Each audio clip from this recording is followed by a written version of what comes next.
Hello everyone, Ian Wishart here again to welcome you to another frankly remarkable episode of the Take A Pew Podcast. Alongside me, of course, is Simon Clark. Hello mate, how's your week been? Hello mates, hello everyone. Oh, you know, the usual chop chop, busy busy, work work, bang bang. Oh dear, you should retire mate. No, I got a few years left of me yet. You're lucky. You're happy just to potter around like an old geezer. Oh, in a nice way. What do you mean, in a nice way? You can't say something vaguely insulting and then make it okay by adding, in a nice way. Like, I've always thought you were a complete imbecile, in a nice way. Yeah, I suppose you're right. In any case, happy to still be slogging away on the old treadmill. Yeah, and good for you, mate. Anyway, enough of all this in-depth career counselling. We're here to meet our wonderful guest, the Reverend Lucy Brierley. Julian Staniforth. I think you've got last week's notes there, mate. Oh, yeah. Sorry, mate. Been a bit busy. Anyway, Lucy is the minister at the United Reformed Church in Woking, which seems a lively and fun place. What, Woking? Well, I meant the church, really, but Woking can be fun too. Anyway, we'll find out all about it right now, because this is Take A Pew with the Reverend Lucy Brierley. Julian? Oh, Lucy Brierley.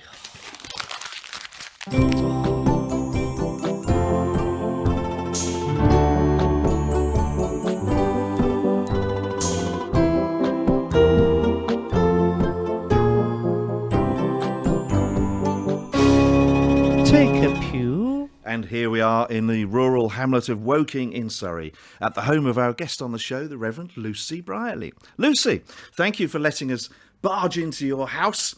Welcome to the show, and please, take a pew. Thank you very much. Hi, Lucy. Perhaps you'd like to introduce yourself to our lovely listeners. Hello. Well, I'm the Reverend Lucy Brierley. As you say, I'm the minister of the United Reformed Church in Woking, where I've been for the last 16 years. Wow. And family? I am married to Justin, Yeah. and Justin and I have 4 children. They are Noah, who's 16, Grace is 13, Jeremy 10, and Toby 6. Well, thanks, Lucy. We're looking forward to hearing all about what the years have brought your way.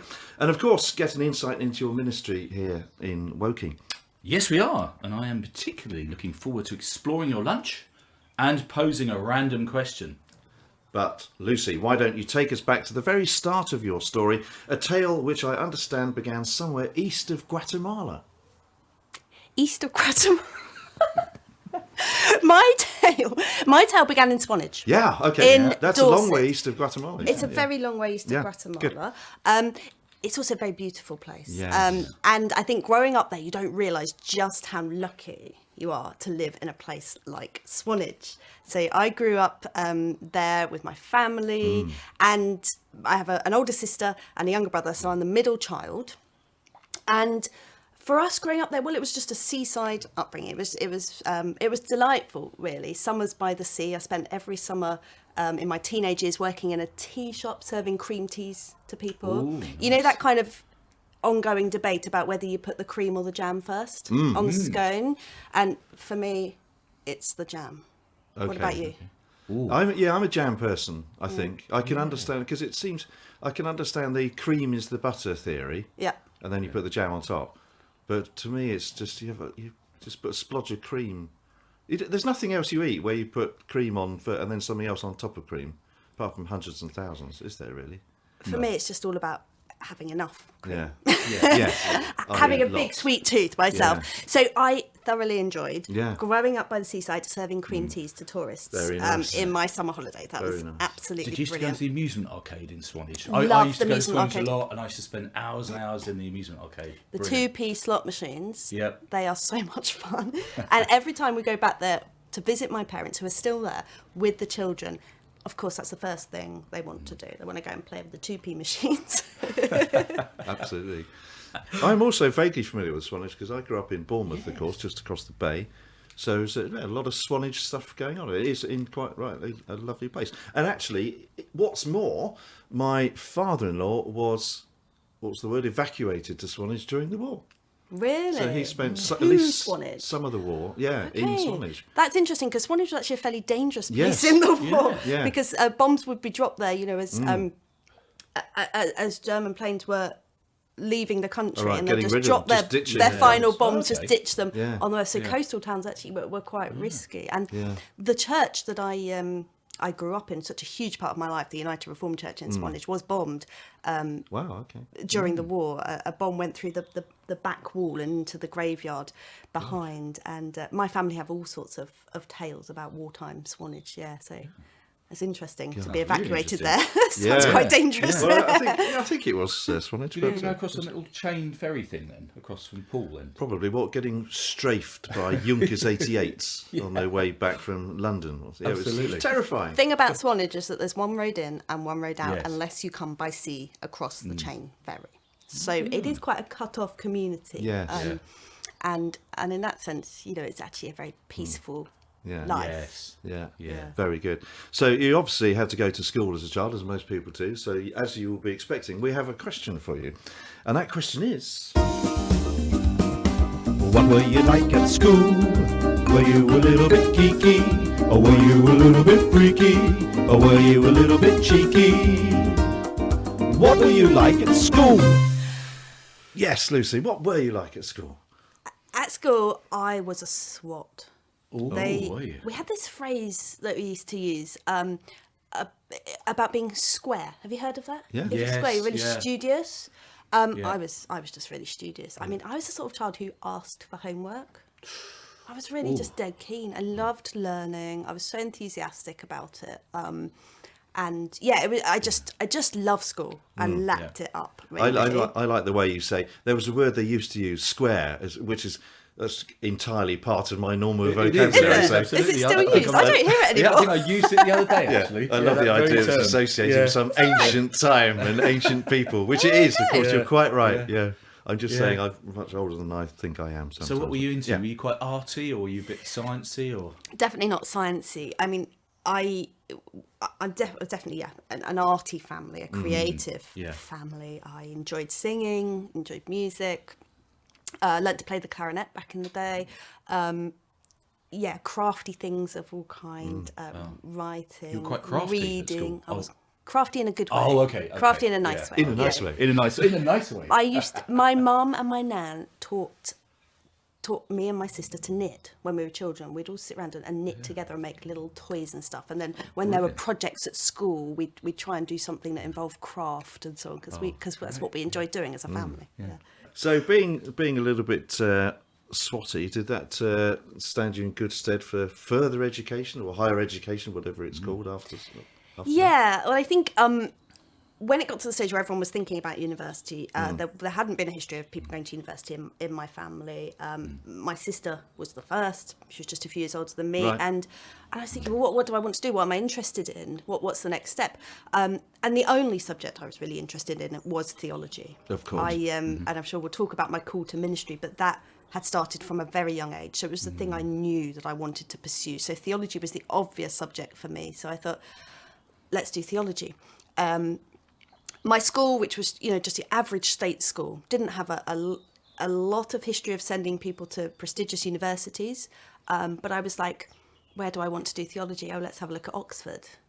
And so I was given a place at Trinity College in Oxford, which was brilliant. It was a small college with a really strong chapel community. The theology tutor was the chaplain, and it just worked brilliantly. So I went off to Oxford to do my theology degree. And Trinity College sounds indeed perfect for Beautiful. that sort of Yes, thing. Yeah, perfect. exactly. But I guess that brought an end in a way to childhood. And we have a brand new feature of the show that you're the first to experience. And so the question that we have here is,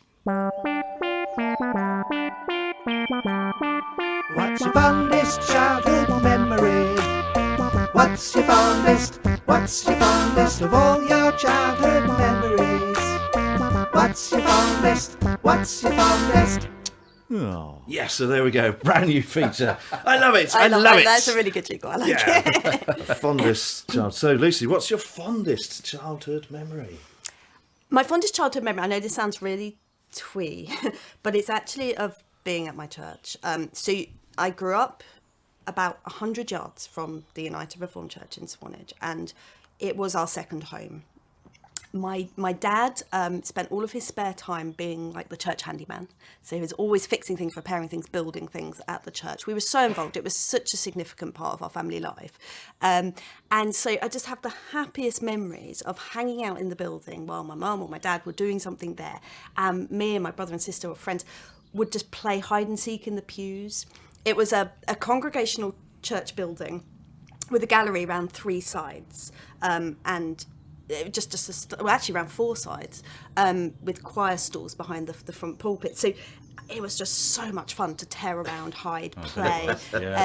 So those are just some of the happiest memories of having the freedom of this building to play in. But it was also somewhere that was so familiar. It was just like home for us. So yeah. And playing hide and seek didn't disrupt the service too much? Well, we didn't do it during the service. Oh, You never told us. I thought that was the whole point. I could tell you some tales about our youth club antics on Sunday nights where we probably did things that other members of the congregation would care not to see. Yeah. Okay. But that's all good fun. Have you been back sort of fairly recently? Funnily enough, we went back this summer and visited the church where they've just had a big building redevelopment, and they've taken out the pews downstairs. We could have had one of those. You could have taken a pew. Yeah, we could have done that. Missed a trick there. Anyway, they've done it beautifully and made a really flexible worship space, which was much needed there. But they've still got the pews upstairs in the gallery. Right. So it was so much fun to take my children there And hide. to watch them do what I did as a child, and they were tearing around in the gallery and hiding between the pews. So but it's lovely to see the church alive and developing and thinking about its future. Yeah, it's brilliant. That's really good. So university. So did you have a fun time at uni? Yeah, I had an amazing time, and occasionally I went to an odd lecture. I mean, doing theology at Oxford is such a privilege. But again, as with growing up in Swanage, in such a beautiful place, going somewhere like that at the age of 18, I don't think I really understood what a privilege it was, nor the access I had to such tremendous minds. Yeah. And so, I would get out of bed for the odd lecture when I absolutely had to. But I think from a kind of spiritual development point of view, it was absolutely pivotal, my 3 years there. Okay, good. It really was. Because I love to read, I love intellectual debate. For me, I was just all over it, and I just lapped it up, and I came out far stronger and far better equipped to embark on the Christian life. Yeah. I think what was key was that I'd grown up in one particular worshipping tradition in the United Reformed Church, which had its own character. And then I was exposed at Oxford to so many different ways of being the church and so many different ways of worshipping. And at first I was a bit arrogant. I thought, they've all got it wrong. And, they don't know this amazing tradition that I've come from. And, I'm only happy worshipping in my tradition, that kind of arrogance of youth. Yeah. And then I thought, well, actually, I'm here. I've got this opportunity. I'm going to go and just lap up all of the worship experiences that are on offer at this university, or this city. So I went to, a Catholic monastic hall of residence and worshipped with them. I went to the big evangelical student churches. I went to Methodist churches, Baptist churches, high Anglican liturgy that I hadn't experienced before. And I just saw God in all of them. And it was like that kind of arrogance was shaved off, and I realised that God is at work in so many different ways and different contexts, and I loved it. Wow. You talked about your call to ministry. Well, you didn't talk about it. You referred to your call to ministry. Is that something that was already driving your choices at this stage? Totally. I mean, I was a bit of an odd child in lots of ways, but one of those ways was that I always knew what I wanted to do. Train driver, was it? Train driver. Can you imagine? Trains would not be safe. At the age of 5, I said to my mum, I'm going to be a minister when I grow up. And my mum sort of said, oh, that's nice, dear. Yeah, I think most people do, don't they? Yeah, exactly. But it never went away, that sense of call. Did that mean that it was obvious when you'd done at Trinity, Oxford, that you do? I mean, I don't know, but I'm looking forward to finding out how the United Reformed Church works in terms of ordination, if you like. Yes. Did you go straight into that from? Well, kind of. I, getting to the end of my theology degree, age 21, was thinking, oh gosh, I'm still too young. Somehow or other, the church had given me this impression that you couldn't serve in ordained ministry at such a young age. You needed some life experience before you could go and do that. That was the sort of vibe that was around. And then I met somebody at Oxford who had been on his own journey to ordination. And he said to me, you know what, Lucy, sometimes God calls young people into this work. And that really made me stop and think. And I thought, right, okay, I'm going to explore the call now and see what happens. Now, at this stage, I have met Justin, my husband, at university, and we decided to have a gap year. So we went off to Namibia in southern Africa. Yeah, of course you did. Yes. Why not? Yeah. I mean, great. you've kind of got the south of France, possibly Canada's quite interesting, or Namibia. Yeah. Nice. We'd already had some experience of Africa. We'd spent some time in Uganda together with a group from the university. So we had the kind of the Africa bug. There was something about it that told us we had something to learn from them. But we didn't want to go with an organisation that kind of parachuted people in to do good works and then you come out again and feel very good about yourself. That really wasn't what we wanted. So we found an organisation called the Right Hand Trust, which doesn't exist anymore in the same form. And they place pairs of young people in parishes across Africa. And you go just to live there, to be part of the community. You don't go with an agenda, you don't go to do anything. And that was really important to us. We didn't want to be Westerners that fly in and do something. We just wanted to learn. So we did that and had the most wonderful, eye-opening time. But going back to your original question, I had begun the process of candidating. So I, in the middle of that time, flew back to London to the selection conference. Which was like a weekend of interviews and so on, which was the final part of the process. Brilliant. Okay, and we go to such lengths on this show that we've actually organised for the sound of an aircraft as you talk about flying back. Wow, that's impressive. So we can hear you There we go. flying back Just imagine it. to the UK. Isn't that amazing? Beautiful. That is beautiful. Amazing. Yeah. So your time in Namibia, just a quick question. You said you went there to learn. What do you feel you sort of learned from that experience? Oh my goodness, so much. I mean, so much about living simply. We were plonked in the middle of a rural community in the north of Namibia on the Angolan border, where people around us in villages were living in traditional mud huts. But we were on a kind of old-fashioned mission station with a hospital and a school and a church and so on. And we just watched the simplicity with which people lived, and yet the joy, and their faith was just extraordinary. So we learned a lot about just living in the moment. There was no telephone, no internet, just basically nothing. Yeah. So A bit like your house, mate. It is, yeah. Thanks, mate. Yeah. Harsh but fair. The simple life. The simple life, yeah. Sounds like a great formative It does sound- experience. What a sounds time to do fantastic. it, Yeah. that just the right time. But anyway, so you flew back back to Blighty, and take up the story from there.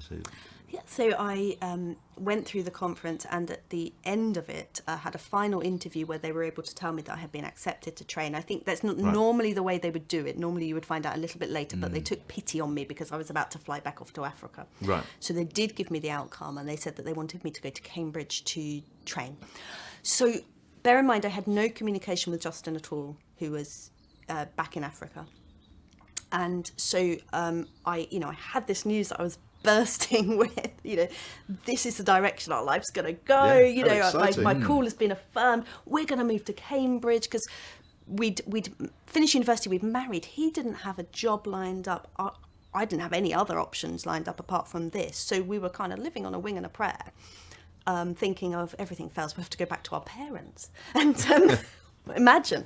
So I was able to fly back to Africa for him to meet me at the airport and say, and that moment of just telling him, this is what's going to happen. We're going to move to Cambridge, and I'm going to begin training, and off we go. Yeah. And how long was that last for, that training? The training. So because I'd done a degree in theology already, they sort of make bespoke courses for people like me. So I did a master's in pastoral theology.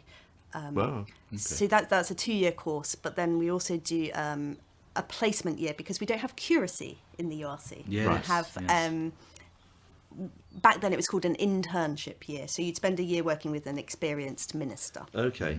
So the same sort of thing, different name and sort of Different name and different timing, duration. isn't it? Yeah. Yes, just a year. Yes. Before we're thrown in at the deep end. Yeah. So Sounds like busy times. Yeah. And what was going on the home front at this point? So I ought to mention that the middle year, the placement year, was in Tottenham in North London. So we moved from Cambridge to Tottenham. Oh, you and didn't then become back to you didn't Cambridge. become a Spurs fan, did you? Football just interests me not at all. Okay. We can always I'm cut really that one sorry out. to We can cut that one out. Anyway, Yes, carry on. but Sorry. we were the church that I served, High Cross Church in Tottenham, was just half a mile from the Spurs ground on White Hart Lane. Yes, I suppose, indeed, remember. Very impressive. Yeah, I did have to know something living in Tottenham. In the middle of just a vibrant, brilliant, multicultural community that was also full of need and crime and gangs and everything else. So that was an extraordinary year. What was the most challenging thing about that? I think it was. Because you're still very young at this point, aren't you? Yeah, I was still All of a sudden very, having, as you say, very this young. I think I was responsibility. about 24 at that stage. The most challenging thing was probably being with people at their most desperate. So being with people at the moment of death, being with people at the moment of a really difficult diagnosis, being with people as they lose their child or whatever it might be, just that huge sense of responsibility that in that moment you are there to bring the comfort and love of God and to try and minister to people.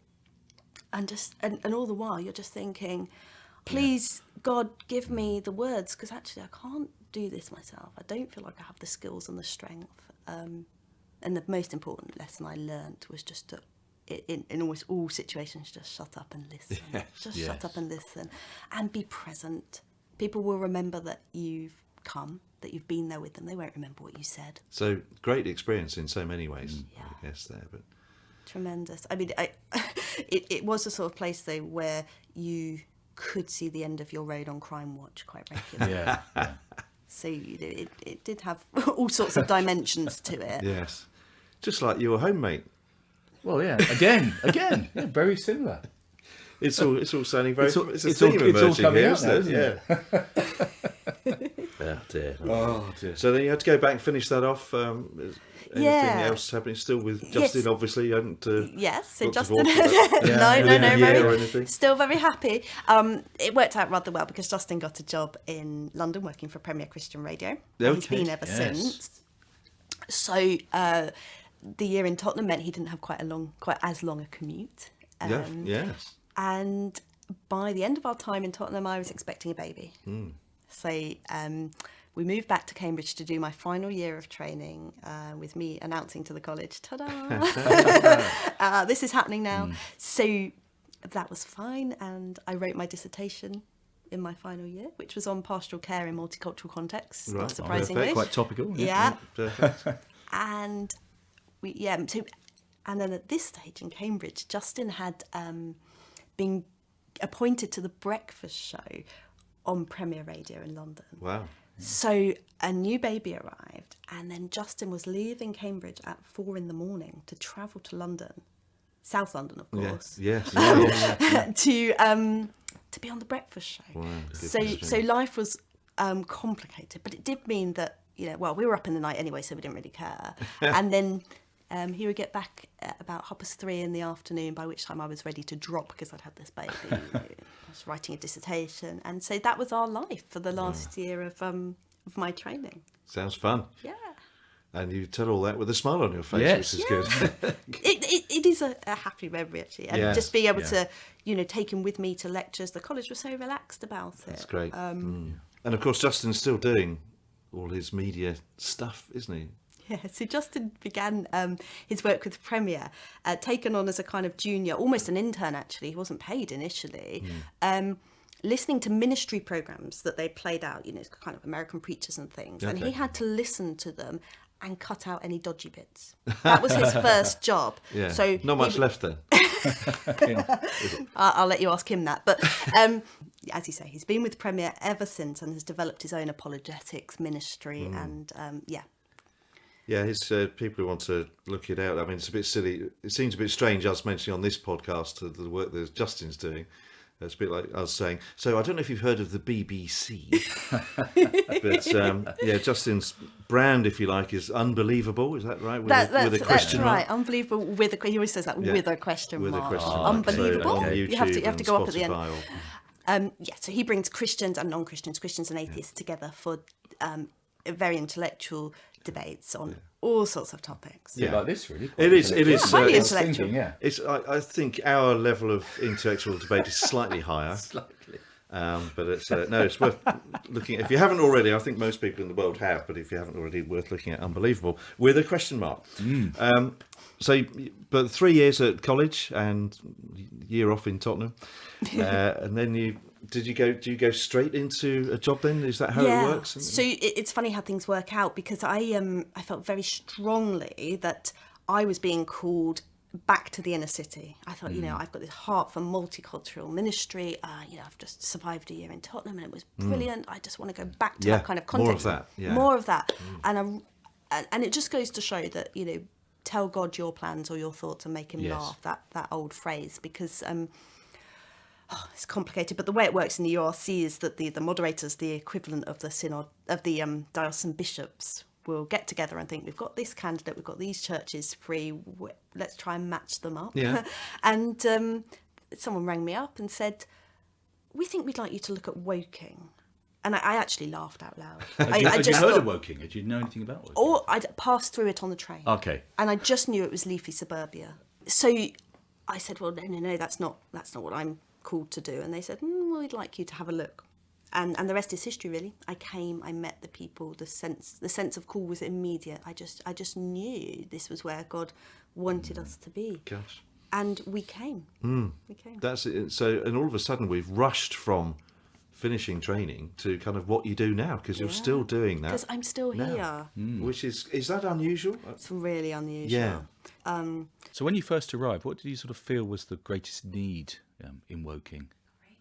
In a place. I was like a rabbit in the headlights. Yeah. I really was. As we said, no curacy, so there was no incumbent to rely on. It was me thrown in at the deep end.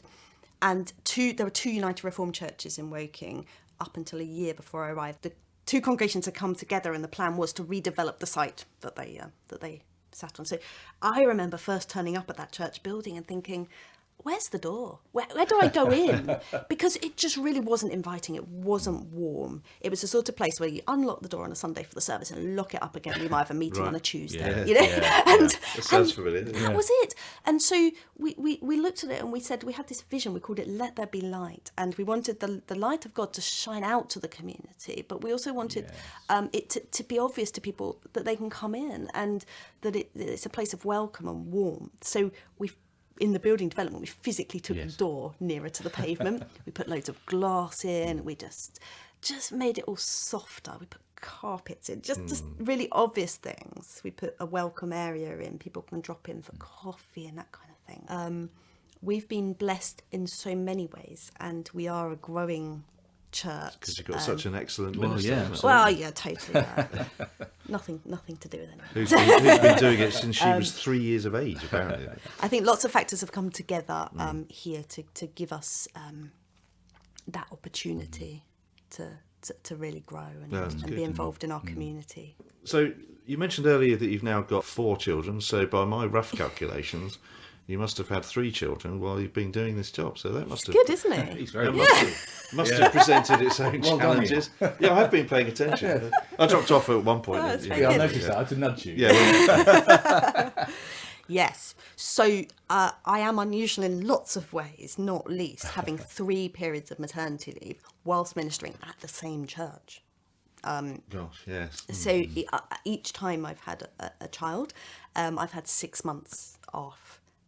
And those have been really positive times. It was, on each occasion, really good for me to step back, to sit in the pew and and just be part of the worshipping congregation and take my hands off the reins for a bit. Much as that was hard for me because I am a control freak. But the children have actually, I think if you ask anybody in our church family, the children have been a real asset. They wouldn't want me without them. It's interesting. One thing I find interesting is what it's like being in a role for such a long period of time and how that evolves and how do you keep up the enthusiasm and it's kind of different in a. And if you'd have asked vocational me one. that question at the beginning of my ministry, I'd have said, "Oh no, you'd get what's the word? Stale. Yeah. You'd just kind of lose your passion or whatever."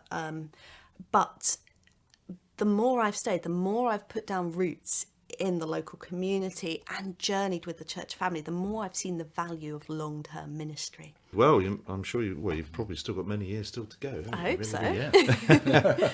But so that's all the work stuff, and I realise that as with all our guests, it's a vocational job. It's hard to sort of separate work from not work. And I also recognise that, as you said, you've got 4 children of varying ages. So when we talk about what did you get up to outside work, I imagine most of it's going to be ferrying children around. But are there any other things that you have managed to find time for?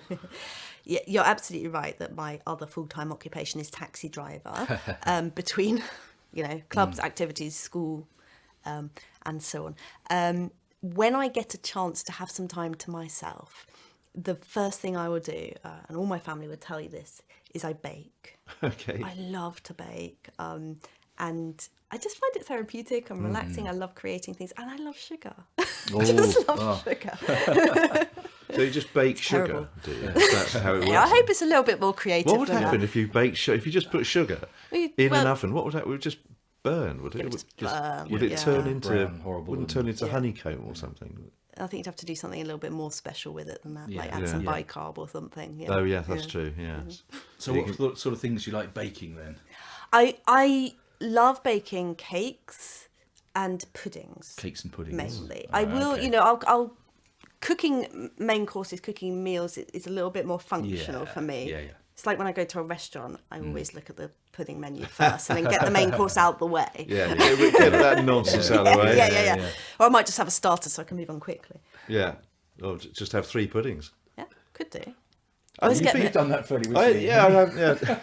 After 3 starters and 3 main courses, I think we're too reticent in. Why do we always feel driven into this established norm of having a starter and a main course and a pudding? Yeah, just order 3 puddings. Order what you like. Yeah, I'd like to start with a sticky toffee.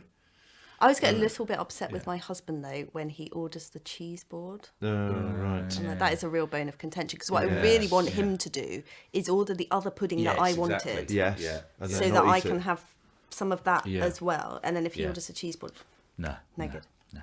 Well, all this talk of foodstuffs is making me quite hungry. So, and it's very nearly time. Yes, it For us is. to explore your lunch, Lucy. But before we do that, we'd like to play a quickfire game of my favourite things.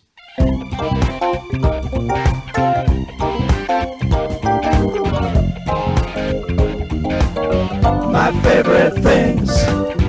Yes, my favourite things.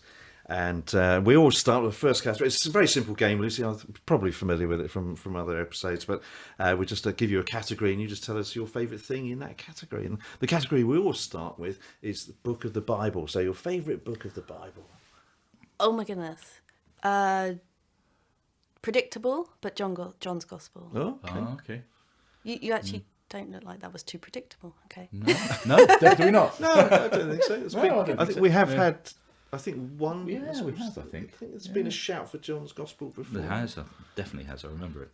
Yeah. And what particular? Because it's a little bit different, John's Gospel, isn't it, to the other three? Yeah, so I mean the other gospels are sort of more fast paced and storytelling, whereas there's a lot more Yes. prose in John's Gospel and a lot more kind of rich theology, and that's what I love. I also just the prologue of John's Gospel, in the beginning was the Word. Yeah. Just for me, it just sums up the entire salvation story. Okay. And, and obviously we read it, don't we, in Advent? We read it at our carol services, and just thinking about that. It's actually making me feel tingly thinking about it. Just, Right. it's just awesome that, you know, the Word was in the beginning. Jesus was part of the Godhead, and then came into this world and got stuck into our mess and brought light. I mean, what greater hope is there than knowing that we have a God who did that for us? Yeah. Yeah. It is. It's funny that passage always had a bad rep. I think because it was in the beginning was the Word, and the Word was with God, and the Word was God, and God was Word. What? And everyone say, I've got no idea what Never that's really talking understood about. that. Yeah, and But then it's you so do simple to eventually. explain, Yeah. isn't it? But I don't understand why it's so rich, misunderstood. yeah. But It is great. And It it's was certainly- beautifully written. yes. The penny drops on that one. Yeah. So, if Yeah. you had to go Old Testament, would you pluck? What would you pluck out of the Old Testament? Again, I don't want to be too predictable by saying the Psalms, but it is the Psalms. Yeah, that's fair. Yeah. That is more We've had a predictable. few, Yeah, that's Yeah. taking a Third clear person. lead in Yeah. people's favourite It books. definitely is. Yeah. I mean, I'm also, just to be less predictable, I'm also a big fan of Job. Are you? Ah. Okay. Well, Simon's a big fan of Job. That's one of my Are you? favourite books. Yeah. Okay. Read that many times. Studied yeah. Job back in my Oxford days with an Old Testament professor called Dr. Day.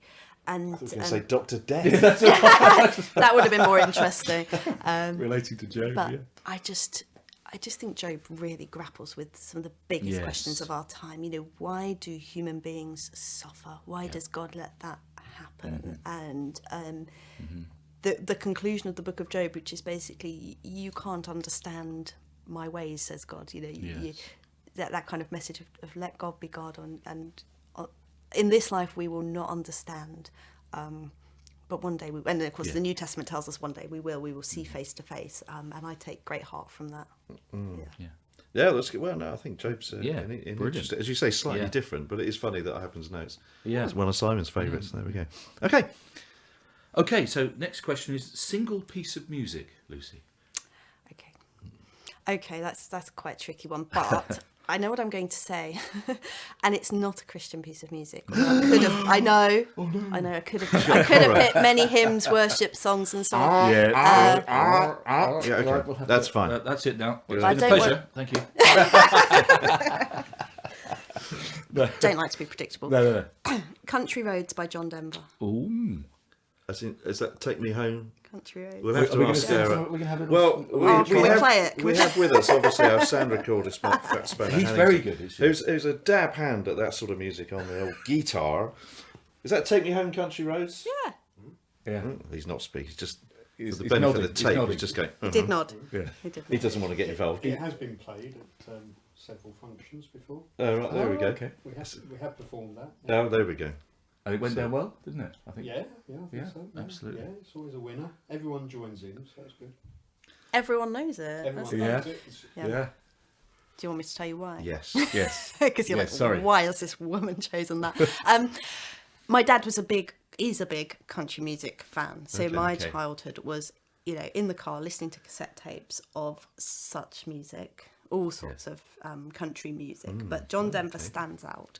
And so I don't know, it's just something just very familiar about it. And I love it. And every so often I'll play a bit of John Denver in the car, to the point that my children all know the words of Country Roads now. And we all sing along. Very And I good. think they'd be really embarrassed that I'm telling you this, actually. Don't tell anyone. Oh, I think brilliant. it's I a like lovely. It's a very charming answer. I like it. And it's great. It's a great song. It also reminds me of the theme tune for a program called The Littlest Hobo. Oh, yes. The little dog. Yeah, That was the little quite dog, yeah. quite a similar tune. Yeah. I'm sure that came after Yeah. John Denver, before your time, Lucy. So Yeah, I'm looking Yeah. a little bit blank The over next here. one there, yeah. I can see you glazed over with the idea What? of early 70s television. Yeah, doesn't, that was, early film- 70s television It was doesn't filmed quite with work. barking, wasn't it? But okay, Yeah. so Anyway. third category and my favourite things. Our third category, Lucy, is always the top 5. So for you, I think we've chosen a good one here for you. I think you'll like this. So your top 5 cakes. Yeah. That was a smile there. Yeah, That was- no problem. No problem. I mean, it's very hard to just whittle it down to 5. I am a massive fan of anything with chocolate on, obviously. At the moment, and this could change at any point you ask me, but at the moment, it's chocolate flapjack. Oh, I know. Okay. I know. Sounds a bit boring, but No, it sounds quite lot. intriguing. It has to be dark chocolate on top. Oh, dark. Okay. It has to be dark chocolate. Yeah. Secondly, Victoria sandwich, Right. but has to be made with raspberry jam. Yes. And anchovies. Ew. Where did that come No? from? Where did that come from? That's how I make. He's been watching Victoria- Mrs. Cropley on the Vicar of Vicar Dibley. of Dibley. that's Maybe it. that's Yeah. preconditioned. Yeah.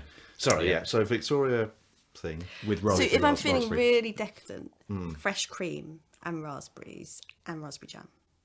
God, That would be, that's wow. yeah, I know. That's nice. We're all Yeah. feeling a bit So, hungry and- now. Okay, so let's just think about that. So you've got a sponge there. You might have a bit of cream on top. We're going back to our earlier discussion about cream teas. Yeah. So would you spread That's it. jam on top of the sponge?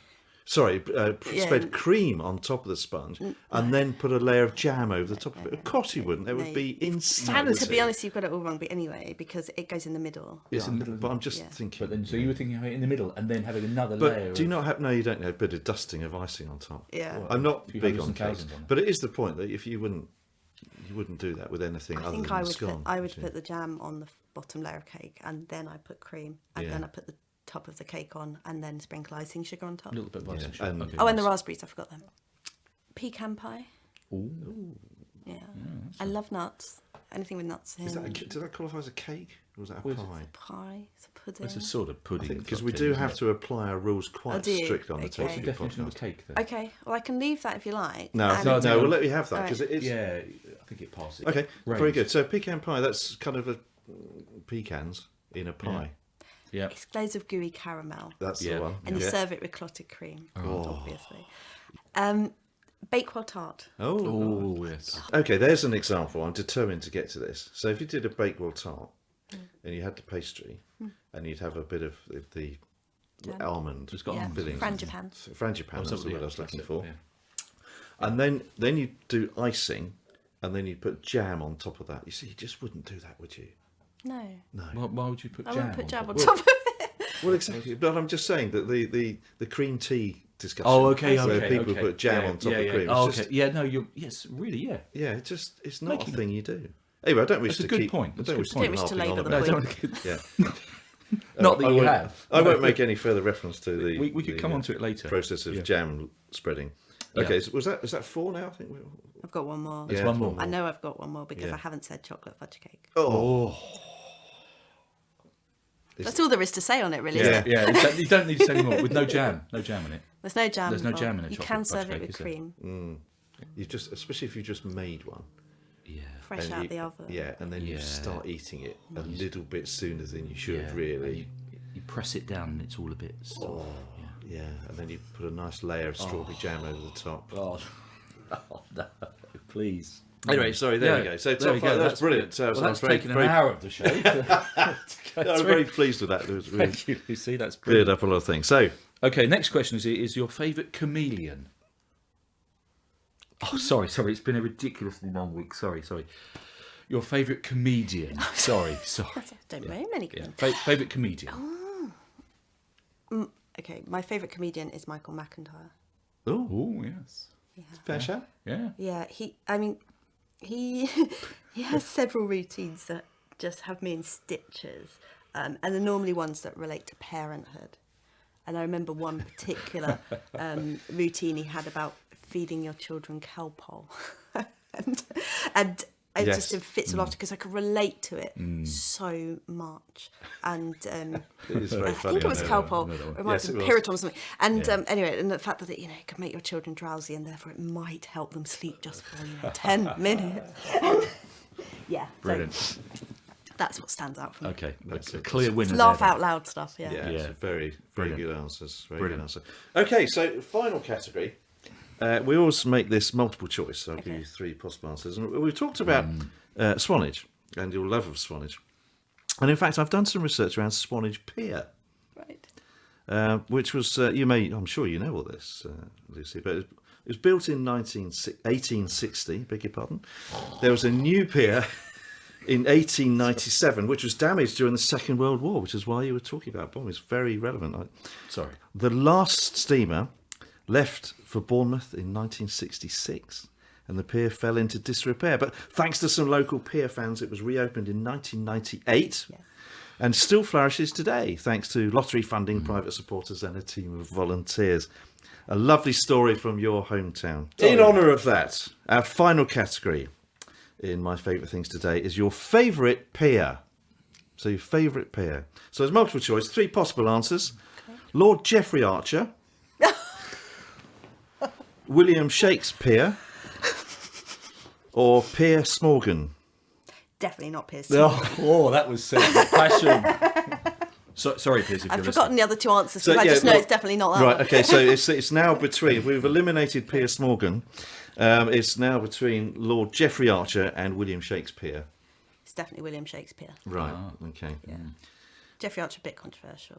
Yeah, it's a little bit controversial. I do enjoy his books, though. Yeah, I kind have of a read guilty some. secret, I aren't they, have really? read But some. I think they're tremendous. Yeah. They're very readable. Yeah. But William Can't go wrong Shakespeare, with William Shakespeare. he's done some books as well, hasn't he, He's done a Shakespeare? few, hasn't he? Yeah. I don't know what, but never he's read done any of lots of those. good But ones. I think they're just crime dramas, Yeah. aren't they? And the odd Norse-based, Danish-based... Where's this go? Danish-based royal lineage dispute. Well and dreams involving donkeys and things. Anyway, Yes. So where do we? So William Shakespeare. Yeah. Yeah. So I think it's probably one of my favourite peers as well. It's very good. Yeah, mine too. But well, Lucy, I feel we know you a lot better now. But apart from presumably a massive piece of cake, we have no idea what it is will be in your perfect packed lunch. So I feel we have no option but to ask you the question. Tell us, Reverend, what's in your lunchbox? Yes, tell us, Reverend, what's in your lunchbox? Well, I have brought my lunchbox, actually. I couldn't find a sophisticated box to put it in, so I've brought it in my son's Paw Patrol Nice. lunchbox. very good. Is that all right? Is that what it's Particularly. okay? Paw Patrol, kids TV programme, kids- Dogs yeah. Rescue the World. You mentioned a large slice of cake, but Ooh, I know. we've actually run out of cake in the Briley house, and I know that It's sounds all been odd. eaten, It's yeah. all been eaten. So in my ideal lunchbox, yes, there would be a large slice Right, of cake. So okay. you just got to imagine that. Okay, well, so I've had imagine to the cake. improvise. Okay. Yeah. So Nice. Russell. Silver foil. In the Yeah. in the silver foil, smoked salmon and cream cheese bagel. Oh, that's fantastic. That is very Do you know, I think nice. that's my favourite thing. That I so, can- Is it? despite Yeah, that my is- my right. love for egg mayonnaise sandwiches, which did come up last time, albeit Yes. in the worst ever Well, you packed like lunch. everything that most people have. don't Yeah, you? I did. But no. So, Lucy, don't put it Oh, away Lucy, yet. please, No, please, we need to see. You really more. want to admire it a bit more. Yeah. That's an object of beauty. So, Yeah. so smoked salmon cream cheese bagel. Multi-grain bagel. Multi-grain. Multi-grain Yeah. bagel. See, yeah. I mean, that's fantastic. Yeah. That's a great And choice. actually, Well done. all of my family would go for this choice. Yeah. All the kids love smoked salmon. They've got really expensive taste. Yes. Yeah, no, They're absolutely. obviously terribly posh. Terribly. Yeah, absolutely. Yeah. Lots of cream cheese. Yeah. Smoked salmon, bit of lemon, bit of pepper. Yeah. Can you just pass that over here, please? You said my ideal packed lunch, not what's best for me. Right? Yes. Oh, yeah. Okay. Definitely. So next, I have. Nice. Oh, Crunchy bar. Right. Yeah. To be honest, it doesn't really matter what bar of chocolate it is. It just so happened that I had a crunchy, but it could have been like Cadbury's Dairy Milk or a Snickers or Right. something like that. Absolutely ideal. It's very unhealthy. In lieu of the cake, another bar of chocolate. another bar. I know it's really bad, say, isn't it? that Because was there's no cake. I thought I could have 2 lots of chocolate. Yeah. Yeah. Oh, I see. Right. So okay. this is Tony's chocolate. Have you come across it? Yes, I have Tony's seen it. Chocolonely. Oh, gosh. It's just my favourite chocolate. We first discovered it in the Netherlands, and it's fair trade, and Okay. it's really thick and chunky. And this one has got caramel pieces in. I love the nutty one the best. Yeah. This one is second best. It's bright orange wrapper, Yeah. and it's so good. It's so good. We're convinced. What by I that. love is that Yeah. there's a certain intensity to your description of the chocolate. It's like this is a good. really serious moment now. I I'm want you to describing understand how a good it chocolate is. bar. Yeah, no, that's good. I've not It's had that really before. funny. I should try some of that. If there's any left. Waitrose. Waitrose, okay. Waitrose Yeah, and Sainsbury's. buy stock it. yourself, yeah. mate. All right, mate. Yeah, and you Okay. can choose from about 6 or 7 different Okay, right, I'm bright getting in. colours or flavours. Yeah. Yeah. Okay, so then I thought that's quite a lot of chocolate Yeah, sweet stuff. yeah. So Yeah. I better have something healthy. Yeah. So my favourite fruit is raspberries. Oh, so I've got a Yes. pot of Oh, raspberries nice. Yeah. from a friend's garden actually. Perfect. And a banana. I have banana every day. I love bananas. That's good. So some token fruit in there. Token That's good. fruit to make up for the Yes, that's excessive good, that's amounts good. of chocolate. Yeah. And what would you normally have to drink with that? Yeah, I was just thinking about that. Beverage. would you have? So I would drink water, but I would also have coffee. Oh, okay. Yeah, coffee with chocolate. It's perfect. Nice. That all looks amazing, It does, and it does look amazing. I'm very jealous of you being able to eat that. But we'll just sit back now and let you enjoy your lunch.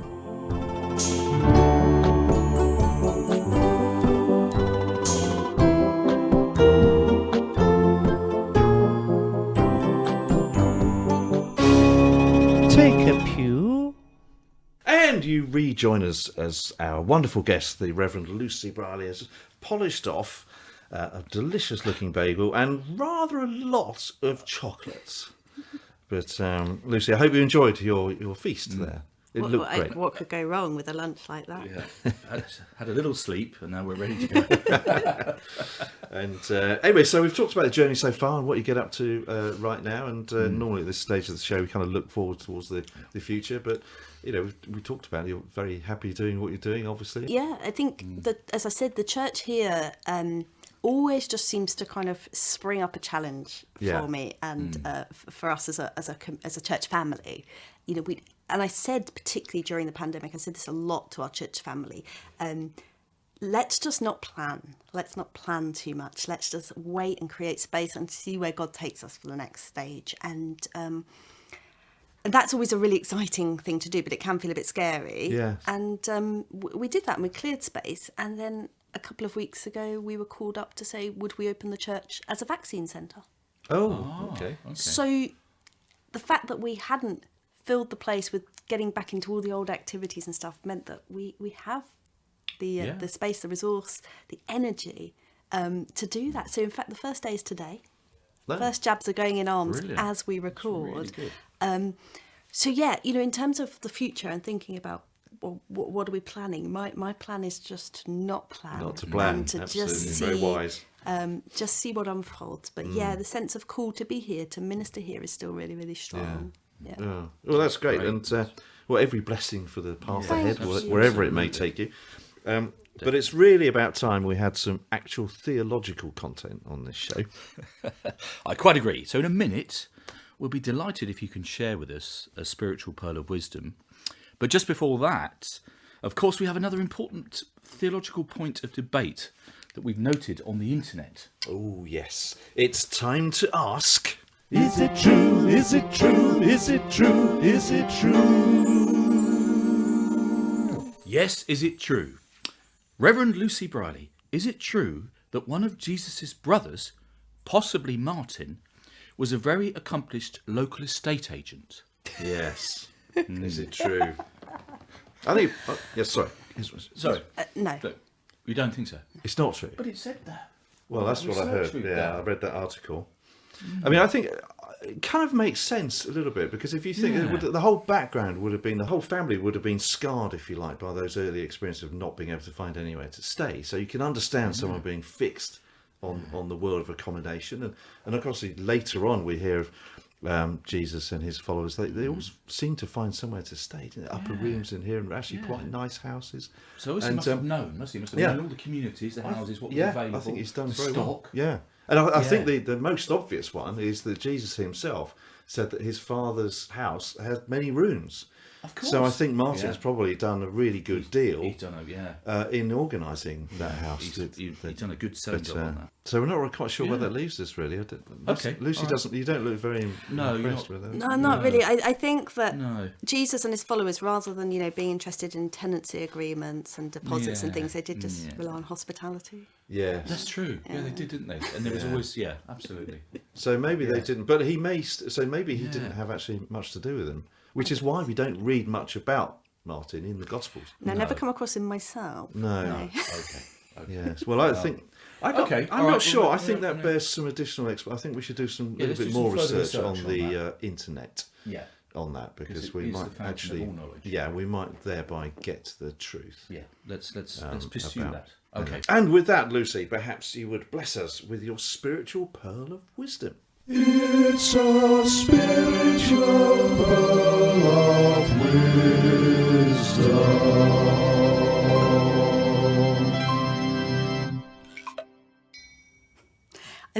the thing I want to share is we as Christians have been blessed with the greatest gift of all, the knowledge of God's love for us in Christ. What greater story could there be? What greater truth could there be to hold? And we have such a responsibility to share that with others. And our churches have such an opportunity to do that. And yet so often we make it so complicated and so difficult. And the thing I have learnt over the years is that we simply must welcome people as they are, following the example of Jesus, who sought out the people who others might just ignore or reject or cast aside. And if our churches can be places where anybody is welcome and accepted just as they are, without having to conform or to fit into the mould or look like us or sound like us or have the same views as us, then we're going to do a much better job of sharing that love with others. We have a strapline at our church which says, whoever you are and wherever you are on life's journey, you are welcome here. And it's a daily challenge, but we really strive to live up to it. It's a spiritual pearl of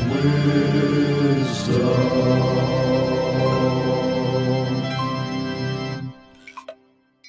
Wow. Thank you for that, Lucy. Gosh. I'm afraid to say that we're nearly at the end of the show, but I know you'll be very disappointed if we toodled off without asking you one of my random questions. Gosh. I'm not sure Lucy will be that disappointed, mate.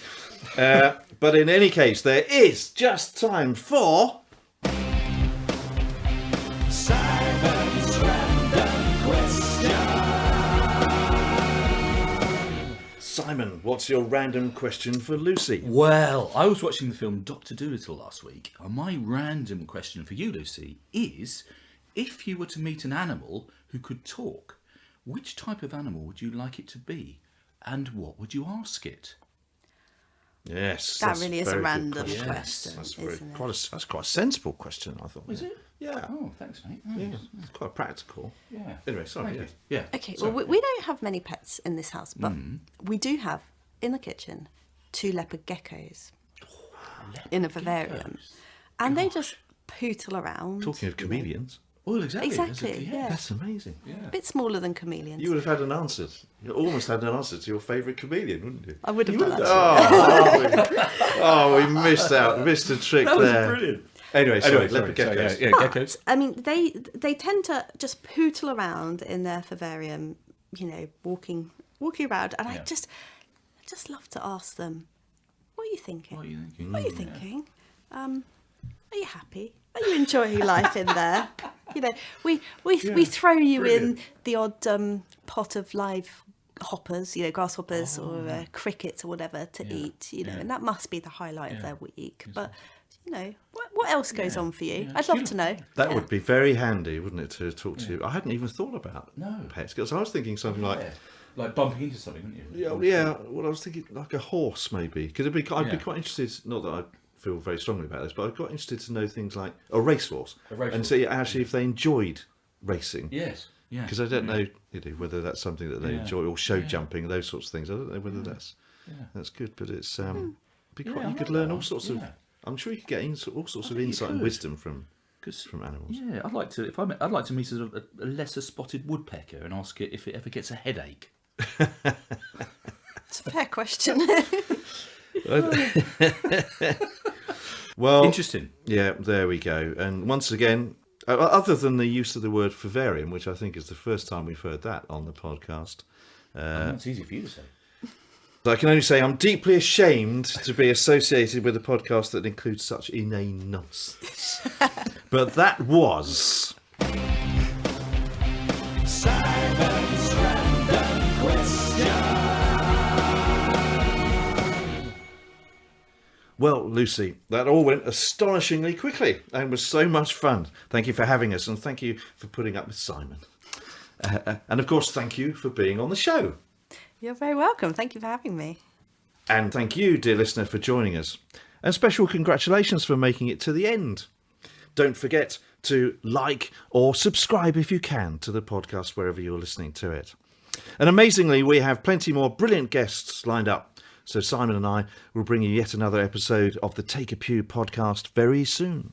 But for now, it's Toodle Pip from me. And tatty bye from me. Join us again next time as we take a pew.